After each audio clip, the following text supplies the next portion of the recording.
1 cup அளவுக்கு பாசிப்பயிறு எடுத்துக்கோங்க. இது கூட 1/2 கப் அளவுக்கு அரிசி சேர்த்துக்கோங்க. 1/4 கப் அளவுக்கு உளுந்து சேர்த்துக்கோங்க. மெஷர்மெண்ட் எல்லாமே ஒரே கப்பில் அளந்துக்கோங்க. 3 டைம் நல்லா வாஷ் பண்ணிவிட்டு ஊற வச்சு எடுத்துக்கலாம். 5லிருந்து 6 மணி நேரம் நல்லா ஊறிடுச்சு பாருங்கள். இப்போ நம்ம இதை ஒரு மிக்சிங் பவுலுக்கு ட்ரான்ஸ்ஃபர் பண்ணிக்கலாம். நல்லா ஸ்மூத்தாக அரைச்சி எடுத்துக்கோங்க. பாருங்கள், மாவு இந்த அளவுக்கு ஸ்மூத்தாக இருக்கணும். இப்போ நம்ம இதை ஒரு பாத்திரத்துக்கு ட்ரான்ஸ்ஃபர் பண்ணிக்கலாம்.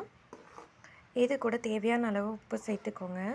மாவு தோசை மாவை விட கொஞ்சம் தண்ணியாட்டம் இருக்கணும் பாருங்கள். இந்த கன்சிஸ்டன்சியில் இருக்கணும்.